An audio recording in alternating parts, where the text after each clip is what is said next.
تمام دنیا کے تمام مشرکین سے ایک سوال کرتا ہوں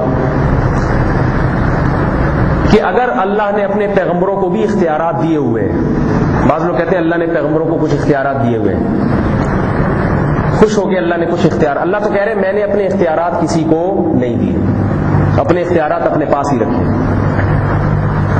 اس نے کسی کو حکومت اختیارات بانٹتی ہے، کیونکہ حکومت ہر ایک کی ہر وقت سن نہیں سکتی۔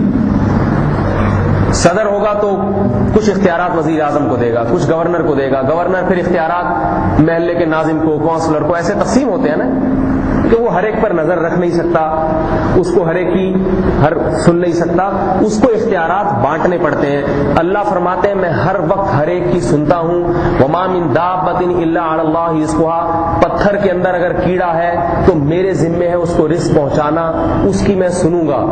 تو یہ کام وزیروں سے نہیں لے سکتا میں، نہ میں لیتا ہوں، میں ہر ایک کی سنتا ہوں۔ لہذا میں نے اپنے اختیارات میں، اپنی حکومت میں نہ کسی فرشتے کو شریک کیا، نہ کسی پیغمبر کو شریک کیا۔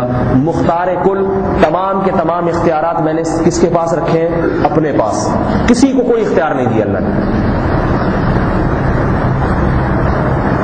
تو میرا تمام دنیا کے تمام مشرکین سے ایک سوال ہے، آپ بھی آگے اس کو پارسل کر دیں، صرف سوال ہی پارسل کریں، جھگڑے نہیں کسی سے، صحیح ہے نا؟ آج کل ایک مسئلہ ہے نوجوانوں کے ساتھ یہ کہ یہ بحث مباحثہ کر کے جھگڑنا شروع کر دیتے ہیں۔ بس بات آگے پارسل کریں، ہدایت کس کے اختیار میں ہے؟ اللہ کے۔ جو بھی کہے کہ اللہ تعالیٰ نے محمد صلی اللہ علیہ وسلم کو اختیارات دیے ہیں، کچھ اختیارات، تو اس سے کہیں کہ اپنے تمام کے تمام پادریوں سے وہ اختیارات لکھوا کے لے آئیں، کون کون سے دیے ہیں۔ نہیں ہے سمجھ بات؟ سارے دیے ہیں یا بعض دیے ہیں؟ اگر سارے اختیارات دیے ہیں تو اگر جب سارے ہی دے دیے تو ہم دعاؤں میں اللہ کو پکاریں یا اللہ کے نبی کو پکاریں؟ کیونکہ برابر ہو گیا نا حساب کتاب۔ میرا خیال نہیں آ رہی بھائی سمجھ میں۔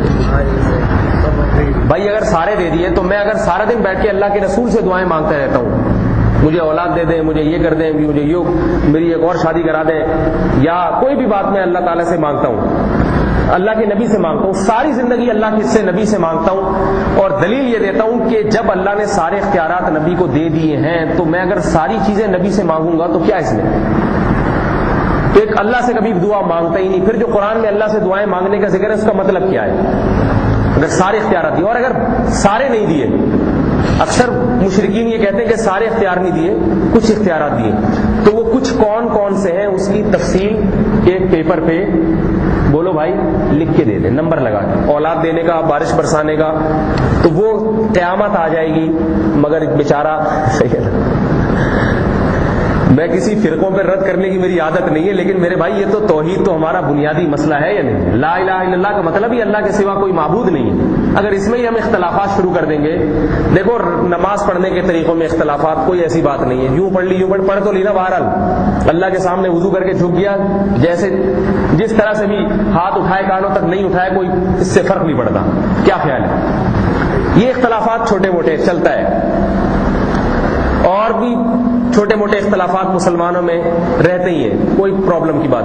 توحید میں ہی اگر اختلاف شروع کر دو میرے بھائی، تو توحید کا مطلب کلمے میں اختلاف، یہ اختلاف ہضم ہونے والا